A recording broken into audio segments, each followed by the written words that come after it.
इस मूवी में पुलिस को एक लड़की की डेड बॉडी मिलती है जिसका मर्डर 1985 में हुआ था और इसका खूनी खुद इसे एक्सेप्ट करके अपने आप को मार देता है, लेकिन पीछे और भी नाम छोड़ देता है जो बहुत बड़े बड़े लोगों के होते हैं।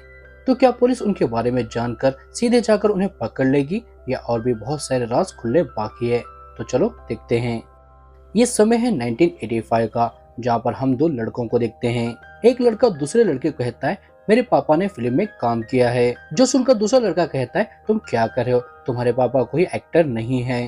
तो वो कहता है सच में मैंने मेरे पापा को एक लड़की की लाश ले जाते हुए देखा है, और जब मैंने उनसे इस बारे में पूछा तो उन्होंने बताया ये एक फिल्म का सीन है। जो सुनकर वो दूसरा लड़का शॉक हो जाता है और यहाँ से सीन कट होता है और हम प्रेजेंट में देखते हैं। एक रजानन नामी आदमी जंगल के अंदर जाता है और एक जगह पर वो बैठकर फेसबुक पर लाइव आता है और सभी से कहता है मुझसे 40 साल पहले मतलब 1985 में बहुत बड़ी गलती हुई है। दरअसल मैं और अलाइस कंपनी का मालिक विंसेंट और फ्रांसिस ने एक लड़की को जंगल में दफनाया था जिसके बारे में मुझे कुछ भी पता नहीं था, लेकिन इससे हम सबको एक नया जन्म मिला, हम सब करोड़पति बन गए। लेकिन आज भी मुझे उस गलती का अफसोस है और हर रात वो लड़की मेरे सपने में आती है और वो कहता है आज तक भी उसके बारे में किसी को पता नहीं चला, लेकिन आज सभी को पता चल जाएगा क्योंकि जहाँ पर मैं बैठा हूँ वहीं पर हमने उस लड़की को दफनाया था। इतना कहकर वो अपने आप को शूट करके मार देता है। गोली की आवाज सुनकर उसका ड्राइवर पुलिस को यहाँ पर बुला लेता है और पुलिस उस वीडियो को देखकर सच्चाई जानने के लिए वहाँ पर खुदाई करने लगती है, लेकिन काफी गड्ढा खोदने के बाद भी उन्हें कुछ भी नहीं मिलता। मगर एसपी ऑफिसर विवेक को बताते अगर हमें यहाँ पर उस लड़की का कंकाल मिल जाता है तो बहुत बवाल होगा, क्योंकि रजानन ने एक बहुत बड़े आदमी का नाम लिया है विंसेंट, और दूसरी तरफ हम देखते हैं ये खबर विंसेंट को भी पता चल जाती है जिससे वो बौखला जाता है, जैसे मानो सच में उसने 1985 में कुछ किया था। और पुलिस को काफी देर खोदने के बाद आखिरकार उन्हें उस लड़की का कंकाल मिल जाता है और एक पायल भी मिलती है। उस लड़की का कंकाल मिलते ही पुलिस केस को इन्वेस्टिगेशन शुरू कर देती है और एसपी विवेक को भी इस केस में ले लेते हैं और उसे सभी जानकारी इकट्ठा करने को कहते हैं। जो सुनकर विवेक सबसे पहले राजानन के डॉक्टर के पास जाता है, जहाँ पर वो उसे बताता है राजानन की हालत बहुत खराब थी और ना ही उसका बेटा और ना ही उसकी बीवी उसके साथ रहते हैं। इसके अलावा मुझे और कुछ ज्यादा पता नहीं है। जो सुनकर विवेक फौरन राजानन की वाइफ के पास जाता है उससे पूछताछ करने के लिए, लेकिन उसे भी राजानन की पास्ट लाइफ के बारे में कुछ भी पता नहीं होता। तो अब विवेक तीसरे आदमी फ्रांसिस का पता करने लगता है, लेकिन काफी पूछताछ करने के बाद भी उसे फ्रांसिस का पता नहीं चलता। तो अब विवेक मरी हुई लड़की के बारे में पता करने के लिए 1985 में जो भी लड़कियां मिसिंग हुई थी उनके घर जाकर वो चैन दिखाकर उनसे पूछताछ करता है, लेकिन कई लोगों से पूछताछ करने के बाद भी उसे उस लड़की के बारे में भी कुछ भी पता नहीं चलता। लेकिन एक बूढ़ा आदमी उस पायल को देखकर रोने लगता है, मतलब कि उस लड़की की पहचान हो गई थी। लेकिन विवेक उसे कंफर्म करने के लिए उसका डीएनए टेस्ट करवाता है। इसके बाद विवेक विंसेंट के बारे में जानने के लिए एक लेडी के पास जाता है, जहाँ पर वो उसे बताती है विंसेंट पढ़ाई में बहुत होशियार था, लेकिन गरीब होने की वजह से वो पढ़ाई आगे कर नहीं पा रहा था, जो देखकर चर्च के फादर उसकी मदद करते हैं। लेकिन एक दिन पता नहीं क्या हुआ वो अचानक से मुंबई चला गया और वहां पर वो करोड़पति बन गया। जो सुनकर विवेक हैरान हो जाता है और इस बारे में जानने के लिए विंसेंट को पुलिस स्टेशन बुलाता है, लेकिन वो उसे कहता है तुम एक आदमी की बात सुनकर मेरे पर शक कर रहे हो, तुम्हारे पास कोई सबूत भी नहीं है मेरे खिलाफ। इतना कहकर वो वहां से चला जाता है। विवेक को कहीं ना कहीं पता होता है इसके पीछे विंसेंट का ही हाथ है, लेकिन उसके खिलाफ उसके पास कोई भी सबूत नहीं होते। और इसके बाद विवेक को पता चलता है उस लड़की का डीएनए उस बूढ़े आदमी से मैच नहीं हुआ, इसका मतलब अभी भी उस लड़की की पहचान नहीं हुई। तो विवेक उस लड़की की पहचान जानने के लिए और मिसिंग लड़कियों के बारे में पता करने लगता है और उसे एक ऐसी लड़की के बारे में पता चलता है जो 1985 में फ्रॉड करके भाग गई थी और उसके बाद उसके बारे में किसी को भी कुछ पता नहीं चला। जो जानकर विवेक उस लड़की के ऊपर जिसने केस किया था उसके पास जाता है, जिसका नाम चंद्रपन होता है, और वह 1985 में पिक्चरों में काम करने के लिए जूनियर आर्टिस्ट को लाया करता था। वो विवेक को बताता है वो मोमडे जी की एक फिल्म के लिए बहुत सारे जूनियर आर्टिस्ट को ले आया था, जिनमें से वो भी एक लड़की थी जिसका नाम जया था। दरअसल मोमडे सर के एक गाने में पीछे ठहरकर सॉन्ग गाना था, इसी के लिए उसने उन लड़कियों को वहाँ पर ले आया था। लेकिन आधे सॉन्ग के बाद अचानक से जया गायब हो जाती है, जिससे फिल्म की शूटिंग रुक जाती है और इसकी वजह से चंद्रपन को बहुत डांट पड़ती है। तो गुस्से में पुलिस स्टेशन जाकर जया के ऊपर फ्रॉड का केस दर्ज करवाता है। जो सुनकर विवेक उनसे पूछता है क्या आपको उस लड़की का फेस याद है, जो सुनकर चंद्रपन उसे उस सॉन्ग का वीडियो दिखाता है जिसमें जय दिख रही होती है, लेकिन क्लियरिटी ज्यादा नहीं होने की वजह से उसका फेस क्लियर नहीं दिख रहा होता। तो विवेक उसका स्केच उतरवाता है और इसके बाद विवेक को पता चलता है राजानंद के मरने से पहले उसे एक नंबर से बहुत सारे कॉल आ रहे थे। और अजीब बात थी, उस नंबर से सिर्फ राजानंद को ही कॉल किया जा रहा था और किसी को भी नहीं। जो सुनकर एसपी विवेक को उस नंबर का लोकेशन पता करने को कहते हैं। और इधर हम देखते हैं विंसेंट के पास उसका वकील जया का स्केच ले आता है, जिसे देखकर वो चौंक जाता है। और इधर विवेक मोमटी सर के उस पिक्चर के बारे में यूट्यूब पर एक वीडियो देख रहा होता है, जिसमें उस पिक्चर के रेटर बताते हैं, एक खूबसूरत लड़की पायल बनकर मेरे पास आई थी और उसने मुझसे कहा कि आपने ही मोमटी सर को फिल्म में गंजा किया है। तो मैंने उसे हाँ कहा, जो सुनकर वो मुझसे गुस्सा होकर वहाँ से चली गई। जो सुनकर विवेक समझ जाता है वो कंकाल कहीं न कहीं जया का ही है, क्योंकि उसे उस कंकाल के पास पायल मिली थी। और इसके बाद वो पूछताछ करने के लिए उस फिल्म के असिस्टेंट डायरेक्टर के पास जाता है और उन्हें रेखा की फोटो दिखाकर पूछता है कि आप इस लड़की को जानते हो। तो वो कहते हैं ये लड़की अचानक से गायब हो गई थी, जिसकी वजह से मूवी की शूटिंग रुक गई थी। लेकिन मुझे इस लड़की के बारे में ज्यादा कुछ पता नहीं है, वो कौन थी और कहां से आई थी। और इधर हम देखते हैं विंसेंट उस फोटो को देखकर डर जाता है और अपने वकील को एक पॉलिटिशियन के पास भेजता है, जहां पर उसका वकील उस पॉलिटिशियन को उसके गलत काम दिखाकर ब्लैकमेल करता है। जैसे अगर वो इस केस को बंद नहीं करेगा तो वो उसके सारे काले कारनामे पब्लिक को दिखा देगा। जो सुनकर वो पॉलिटिशियन डर जाता है और वो मान जाता है।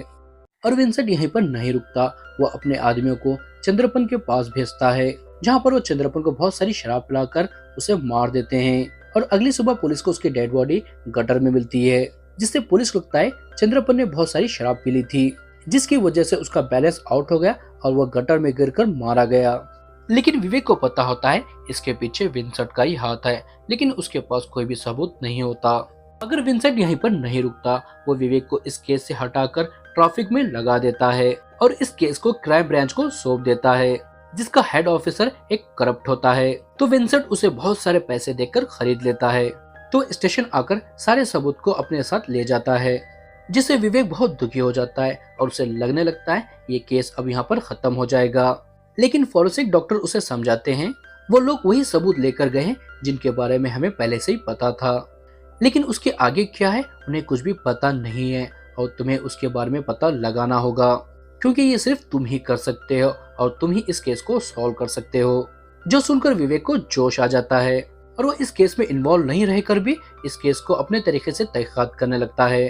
और इसके बाद वो एक न्यूज रिपोर्टर के पास जाता है, जहाँ पर वो उसे बताते हैं उस वक्त मोमटी सुपरस्टार थे। तो मैं उनसे इंटरव्यू लेने के लिए गया, जहाँ पर मैंने उनसे बहुत सारे सवाल किए जो उनको बिल्कुल भी पसंद नहीं आए, तो बीच में से उठकर चले गए, जिससे मुझे बहुत गुस्सा आया। तो मैंने उनकी एक फोटो खींचकर मैगजीन में छपवा दी। इसमें रेखा भी होती है, लेकिन उसके साइड में एक नन होती है जो उस शूटिंग के लिए वहाँ पर नहीं आई थी, क्योंकि वो सभी से अलग कपड़े पहनी हुई थी। जो देखकर अब विवेक पूछताछ करने के लिए उस नन के पास जाता है, जहाँ पर वो उसे बताती है रेखा फिल्मों की बहुत दीवानी थी और वो वहाँ पर मोमटी सर के एक सॉन्ग की शूटिंग करने के लिए आई थी, लेकिन गलती से उसके कपड़े फट जाते हैं। तो इन्हें सिलवाने के लिए टेलर के पास जाती है, लेकिन टेलर के पास पहले से बहुत सारा काम होता है, तो वो उसे मना कर देता है। तो रेखा इस नन के पास जाती है और उसे कुछ देर के लिए नन के कपड़े मांगती है।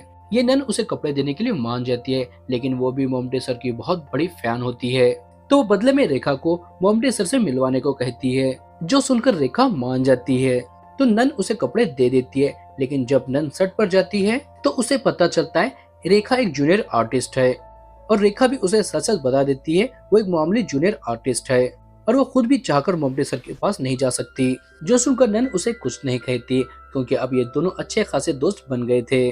और इसके बाद सॉन्ग की शूटिंग शुरू होती है, लेकिन आधे सॉन्ग के बाद वहाँ पर बारिश होने लगती है, तो शूटिंग को रुका दिया जाता है। और अब रेखा नन की अच्छी दोस्त बन गई थी, तो नन उसे अपने साथ रखने के लिए चर्च ले जाती है, जहाँ पर थोड़ी ही देर में रेखा सभी नन से मिलजुल जाती है।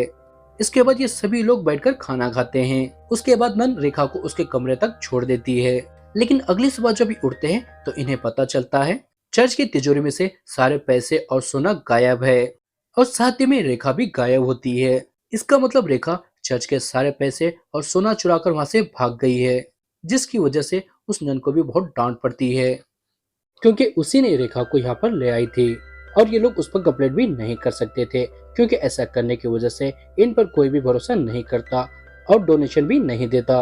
इस नन की ये बातें सुनकर विवेक हैरान हो जाता है और दूसरी तरफ हम देखते हैं विंसेंट विवेक की हर चाल पर नजर रख रहा होता है और साथ ही में वो भी फ्रांसिस को ढूंढ रहा होता है। और इधर हम देखते हैं विवेक अपनी गर्लफ्रेंड से मदद मांगता है जो भी इस केस से जुड़े हैं उनका इंटरव्यू लेकर न्यूज़पेपर में छापने के लिए। उसकी गर्लफ्रेंड उसकी बात मान जाती है और सभी का इंटरव्यू लेकर न्यूज़पेपर में छाप दे देती है। और आगे हम देखते हैं विवेक को उस नंबर का लोकेशन मिल जाता है जिससे रजानन को बार बार कॉल आ रहा था। विवेक फौरन उस लोकेशन पर जाता है जहाँ पर उसे दो आदमी मिलते हैं। वो पहले तो अकड़ दिखाकर उसे मारने की कोशिश करते हैं, लेकिन विवेक उन्हें मारकर मुरब्बा बना देता है और बिठाकर उनसे पूछताछ करता है। और हमें यहाँ पर पता चलता है ये दो बंदे वही हैं जिन्हें कहानी की शुरुआत में हम देखा था। ये लोग विवेक को बताते हैं 1985 में इनके पापा एक लड़की की लाश ले जा रहे थे और इनके पूछने पर उन्होंने बताया ये एक फिल्म का सीन है। लेकिन जब हमने उस फिल्म को देखा तो उसमें वो सीन था ही नहीं, जिससे हम समझ गए यहाँ पर कुछ तो गड़बड़ जरूर है। और कुछ दिनों पहले इसके पापा बहुत बीमार हो गए थे तो हमने उन्हें बहुत सारी शराब पिलाकर उस बारे में पूछा। 1985 में इन्होंने एक लड़की को ले जाकर जंगल में दफनाया था और इसमें उनका 3 लोग और साथ दिए थे, राजानन, प्राची और वकाचन। ये बात जानकर हम सीधे राजान को कॉल करके उसे ब्लैकमेल करके पैसे लेने लगे और वो बताते हमने उसका आत्महत्या वाला वीडियो भी देखा है जिसमें उसने उनके पापा का नाम नहीं लिया। शायद हो सकता है उसके पापा मर चुके हैं इसलिए राजान ने उनका नाम नहीं लिया। ये सब सुनकर विवेक के दिमाग में एक आइडिया आता है। वो उनसे कहता है अगर तुम उनके खिलाफ गवाही दोगे तो मैं तुम्हें छोड़ दूंगा, जो सुनकर वो मान जाते हैं। तो विवेक ये बात एसपी को कॉल करके बताता है तो एसपी उन दोनों को उनके पास लाने को कहते हैं। तो विवेक उन्हें लेने के लिए उनके घर जाता है, लेकिन वो देखता है एक बंदा अपने आप को झाड़ से लटकाकर मार दिया होता है और दूसरा बंदा समंदर में मरा पड़ा होता है, जिससे विवेक बहुत परेशान हो जाता है क्योंकि विंसेंट उससे 2 कदम आगे चल रहा था। और अब विवेक घर आकर फिर से उन सबूतों को देखने लगता है। तभी उसकी नजर एक फोटो पर पड़ती है जो 1985 में ली गई थी। इसमें वो देखता है एक बंदे की आंख खराब है, जिससे उसे याद आता है वो फ्रांसिस को ढूंढते हुए एक घर गया था जहाँ पर उसने ऐसे ही एक बंदे की आंख खराब देखी थी, जिससे वो समझ जाता है हो ना हो बंदा फ्रांसिस का बेटा ही था। तो वो सीधे उस घर जाता है जहाँ पर उसे फ्रांसिस मिल जाता है, मगर यहाँ पर फ्रांसिस उसे कुछ भी बताने से मना करने लगता है। लेकिन जब विवेक उसे बताता है इस केस में जो भी शामिल है उन्हें विंसेंट एक एक करके मार दे रहा है, अगर तुम मेरा साथ नहीं दोगे तो हो सकता है वो तुम्हें भी मार दे। जो सुनकर फ्रांसिस बात की गहराई को समझ जाता है और उसे सब कुछ बताने के लिए रेडी हो जाता है। वो इसे बताता है विंसेंट यानी वकाचन चर्च में फादर की खिदमत करता था और फादर उस पर बहुत भरोसा करते थे, तो जब भी डोनेशन के पैसे आते तो उसके हाथ में दे देते। लेकिन वकाचन हमेशा उसमें से पैसे चोरी करता था। मगर एक दिन पुष्पा जो उस चर्च में काम करती है उसने उसे देख लिया तो वकाचन उसका मुंह बंद करने के लिए उसे पैसे देता है। लेकिन अब ये दोनों मिलने जुलने लगे और एक दूसरे से प्यार करने लगे और ये दोनों ही मिलकर चर्च के सामान को चोरी करके उन्हें बेच देते थे। और ऐसे ही दिन गुजरते रहे और एक दिन पुष्पा की नजर चर्च की तिजोरी पर पड़ी जिसमें बहुत सारे पैसे और सोना था। वो ये बात आकर वकाचन को बताती है और ये दोनों उसे लूटने का प्लान बनाते हैं। और एक दिन मौका देकर पुष्पम उस तिजोरी की डुप्लीकेट चाबी बना लेती है और इसके बाद वो दोनों सही मौके का इंतजार करने लगते हैं और उन्हें उस रात मौका मिल जाता है जब नन रेखा को चर्च में ले आती है।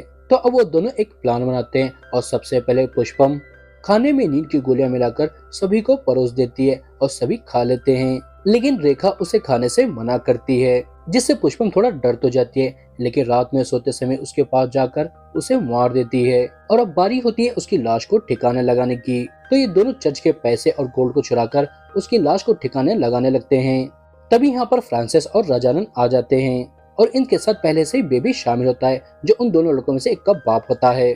यहाँ पर फ्रांसिस और राजानन आकर रेखा की डेड बॉडी देख लेते हैं और वो सभी को बताने के लिए यहाँ से जाने लगते हैं। अगर वकाचन और बेबी उन्हें रोक लेते हैं और उन्हें धमकी देते हैं अगर वो लोग ये बात किसी को बताते हैं तो वो उन्हें ही उल्टा फंसा देंगे और अगर रेखा की लाश को दफनाने में मदद करेंगे तो उन दोनों को भी इन पैसों और गोल्ड में से हिस्सा देंगे। जो सुनकर वो पैसों की लालच में आकर मान जाते हैं और ये चारों जंगल में ले जाकर रेखा को दफनाने लगते हैं।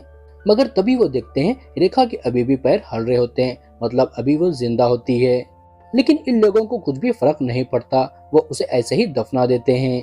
और अब फ्रांसिस विवेक को बताता है हमने उसे दफना कर अपना हिस्सा लेकर वहाँ से सभी चले गए। लेकिन जब से लेकर अभी तक वो लड़की कौन थी मुझे पता नहीं। मतलब यहाँ पर राजानंद और फ्रांसिस को भी रेखा के बारे में कुछ भी पता नहीं था। वो कौन थी और कहां से आई थी, जिससे विवेक थोड़ा परेशान हो जाता है, क्योंकि रेखा की पहचान करना उसके लिए बहुत जरूरी होता है। तो वह सीधे हॉस्पिटल जाता है और विंसेंट की वाइफ अलाइस को एक बुके भेजता है, जिसे देखकर वो पैनिक करने लगती है, क्योंकि उस पर लिखा था पुष्पम। और हमें यहाँ पर पता चलता है अलाइस कोई और नहीं पुष्पम है और विंसेंट वकाचन है।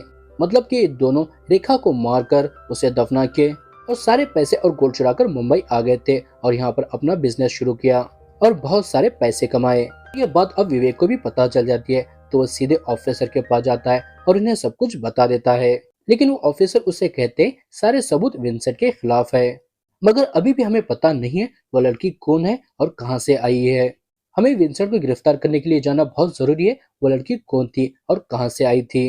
और वो ऑफिसर इसका पता लगाने के लिए विवेक को कहते हैं। और दूसरी तरफ हम देखते हैं अलाइस मतलब पुष्पम विंसेंट से कहती है हमारे बारे में विवेक को सब कुछ पता चल गया है, तो हमें बचने के लिए विवेक को मारना होगा, क्योंकि अगर वो जिंदा नहीं रहेगा तो ये केस भी आगे नहीं बढ़ेगा। जो सुनकर विंसेंट विवेक पर एक ट्रक से अटैक करवाता है, जिसमें वो बहुत जख्मी हो जाता है, लेकिन वो बच जाता है। और आगे हम देखते हैं विवेक की गर्लफ्रेंड को एक फिल्म एक्टर जगदीश का कॉल आता है और वो उन्हें मिलने के लिए अपने पास बुलाते हैं और वो बताते हैं मेरी पहली फिल्म देखकर रेखा ने मुझे चिट्ठी लिखकर मेरी बहुत तारीफ की थी, जिससे मैं बहुत खुश हुआ, क्योंकि वो मेरा पहला खत था और पहला अप्रिशिएशन भी एक फैन की तरफ से। तो मैंने भी उसे चिट्ठी लिखी थैंक यू कहकर, और ऐसे ही हम दोनों के बीच चिट्ठियों के जरिए बात होने लगी। और ऐसे ही एक दिन चिट्ठी लिखकर उसने मुझे बताया वो भी एक्टिंग करना चाहती है और मोमी टेसर की हीरोइन बनना चाहती है। तो मैंने उससे कहा अरे तुम अपनी पढ़ाई पूरी कर लो, उसके बाद फिल्मों में आकर हीरोइन बनने का ट्राई करो। तो शायद उसे ये मेरी एडवाइस पसंद नहीं आई, तो उसने मुझे खत लिखना बंद कर दिया। और यहाँ पर जगदीश विवेक को उसका लेटर दिखाते हैं, जिस पर रेखा का एड्रेस होता है, जो देखकर विवेक बहुत खुश हो जाता है और फौरन उस एड्रेस पर जाता है जहाँ पर उसे रेखा की छोटी बहन मिलती है। वो विवेक को बताती है रेखा को फिल्में देखने का बहुत शौक था और वो मोमी टेसर की बहुत बड़ी फैन थी और वो उनकी हीरोइन बनना चाहती थी। वो अक्सर उन्हें और बहुत सारे एक्टर्स को खत लिखा करती थी, जिसका उसे रिप्लाई भी आने लगा था और वो बहुत खुश थी। और एक दिन उसकी माँ ने उसे पायल दिया था, जिसे लेकर वो और ज्यादा खुश हो गई। लेकिन इन खतों के बारे में उनके पापा को पता चल जाता है, तो उसके ऊपर बहुत गुस्सा आते हैं और उसे थप्पड़ में मारते हैं, जिससे वो बहुत दुखी हो जाती है। और वो बताती है उस रात गुस्से में रेखा घर से भाग गई और कभी भी लौटकर वापस नहीं आई। उसके पापा ने उसे बहुत जगह पर ढूंढा, लेकिन वो कहीं पर भी नहीं मिली। जो सुनकर विवेक उसे रेखा की पायल देता है, जिसे देखकर वो बहुत इमोशनल हो जाती है। और यहाँ पर साबित हो जाता है वो लड़की कोई और नहीं रेखा ही थी। और ये बात पुष्पम और वक्काचंद को भी पता चल जाती है, जिससे वो समझ जाते हैं अब पुलिस आकर इन्हें गिरफ्तार कर लेगी। लेकिन पुष्पम जेल नहीं जाना चाहती थी, तो वो वक्काचंद को उसे मारने को कहती है, जो सुनकर वो अपने दिल पर पत्थर रखकर उसे मार देता है। और इसके बाद यहाँ पर पुलिस आ जाती है और वक्काचंद उर्फ विंसेंट को पकड़कर ले जाती है। और मूवी के आखिर में हम देखते हैं विवेक और नन मिलकर रेखा के कंकाल को फिर से दफना देते हैं। और इसके बाद विवेक रेखा की बहन को मोमी टेसर की एक फोटो देता है, जिस पर उनका ऑटोग्राफ होता है, जिसे देखकर वो बहुत इमोशनल हो जाती है और ये मूवी यहाँ पर एंड हो जाती है। दोस्तों कमेंट करके जरूर बताएं आपको ये मूवी कैसे लगी, और अगर अभी तक आपने इस मूवी को नहीं देखा तो जाकर देख ले, क्योंकि यह मास्टरपीस है।